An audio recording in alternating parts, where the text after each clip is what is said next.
हरि बोल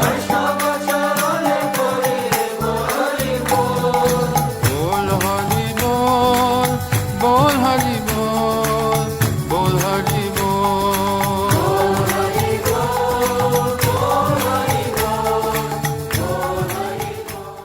जब युधिष्ठिर महाराज हस्तिनापुर का राज्यभार संभाल रहे थे, उस समय पांचों पांडव भगवान श्री कृष्ण के समक्ष एक गंभीर समस्या पर चर्चा करने के लिए पहुंच जाते हैं। और वो समस्या यह थी कि उनके राज्य में प्रतिदिन अजीबोगरीब घटनाओं की सूचना मिल रही थी। सर्वप्रथम गदाधारी भीम ने ऐसे 5 विचित्र घटनाओं का उल्लेख किया जिसका समाधान वह स्वयं कर नहीं पा रहे थे। सबसे पहले भीम ने कहा कि उसके राज्य का एक किसान यह शिकायत करता है कि उसके पड़ोसी का घर का बाड़, जिसे हम अंग्रेजी में फेंस कहते हैं, सरक सरक कर उसके खुद के जमीन में आ जाता है। अब सोचने वाली बात यह थी कि बाड़ भला कैसे हिल सकता है। दूसरे प्रसंग में एक कुम्हार अपने पानी से भरी हुई बड़ी मटकी से अनेकों छोटी मटकियों को भर देता है।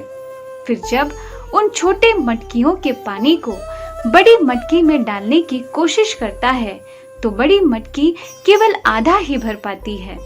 आखिर बाकी का पानी कहाँ अदृश्य हो गया।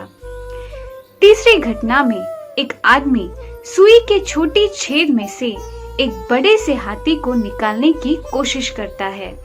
चमत्कार तो तब हुआ जब उस छोटे से छेद में से हाथी का संपूर्ण शरीर निकल जाता है, परंतु केवल पूंछ फंस जाता है। चौथे प्रसंग में एक जगह 5 कुएं होते हैं। सबसे बीचों बीच वाला कुआं संपूर्ण रूप से सूखा होता है, परंतु उसके इर्द गिर्द वाले कुएं पानी से भरकर बह रहे होते हैं।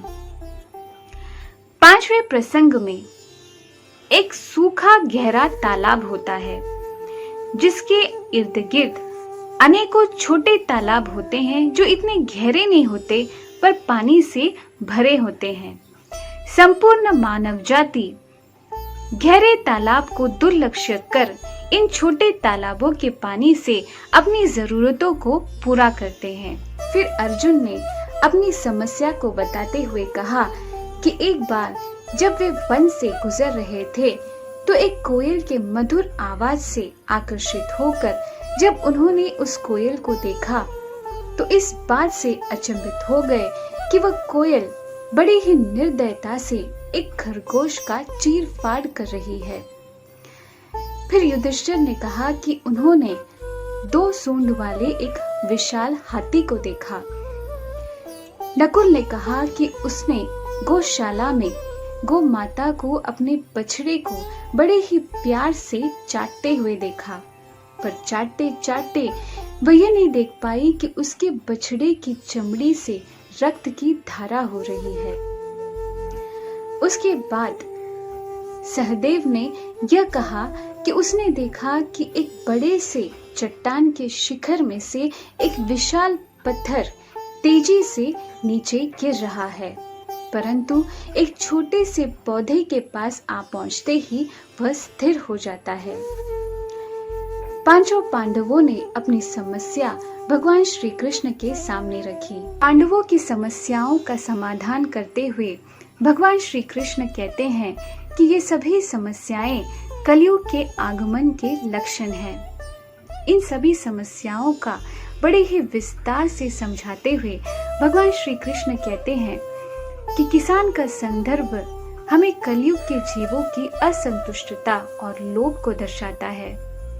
कुम्हार के प्रसंग से हम ये सीख पाते हैं कि कलयुग में हम दूसरों से चाहे जितना भी स्नेह करें, परंतु इस प्रेम के प्रतिफल में हमें केवल उसकी आधी की अपेक्षा रखनी चाहिए। हाथी के प्रसंग से हम यह सीख पाते हैं कि किस तरह से कलयुग के जीव अपनी इंद्र तृप्ति के लिए बड़ी ही सरलता से धन को लुटाते हैं, परंतु जब दान धर्म की बात आती है तो हिचकिचाने लगते हैं। कुएं के प्रसंग से हम यह सीख पाते हैं कि कलयुग में अमीरों के बीच रहते हुए भी गरीब गरीब ही रह जाता है और अमीर अमीर हो चलता है। गहरे सूखे तालाब से हम यह सीख पाते हैं कि कलयुग में ज्ञानी व्यक्ति के गहरे ज्ञान को न समझकर कलयुग के जीव पाखंडियों के अज्ञान का अनुस्मरण और आदर करने लगते हैं। कोयल की मधुर आवाज कलयुग के मनुष्यों की मीठी वाणी के पीछे की कटु उद्देश्य को दर्शाता है। दो सूंड वाला हाथी कलयुग के दो मुहे मनुष्य को दर्शाते हैं जो बाहर से कुछ और अंदर से कुछ और होते हैं। गौशाला के गाय और बछड़े से हम यह सीख पाते हैं कि कलयुग में माता पिता अपने बच्चों पर फिजूल खर्ची कर उन्हें बिगाड़ देते हैं और उन्हें नैतिक मूल्यों के अनमोल धन से वंचित कर देते हैं। चट्टान से गिरता हुआ विशाल पत्थर हमारे प्रचंड पापों का प्रतीक है जो बड़ी ही तेजी से पतन की ओर बढ़ता है। पर जब एक छोटे पौधे रूपी भगवान का स्मरण करता है तब हमारे पाप नष्ट हो जाते हैं और हम अपने जीवन में स्थिरता ला पाते हैं। भगवान श्री कृष्ण पांडवों को बताते हैं कि कलयुग में अन्य कमियां होने के बावजूद यह युग दूसरे युगों से बेहतर कहलाता है क्योंकि इस युग में एक ऐसा दिव्य गुण है जो इसे सर्वश्रेष्ठ बनाता है और वो है भगवान के नाम जप की शक्ति। और इसी शक्ति का व्यवहारिक उदाहरण देने के लिए स्वयं भगवान श्री कृष्ण इस युग में चैतन्य महाप्रभु के रूप में अवतरित हुए।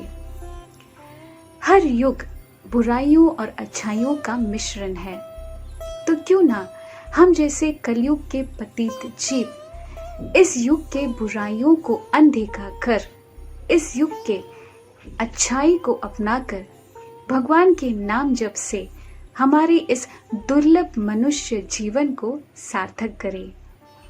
उम्मीद है आज की कहानी आप सभी को पसंद आई होगी। इसी के साथ विदा लेती हूँ। नमस्कार।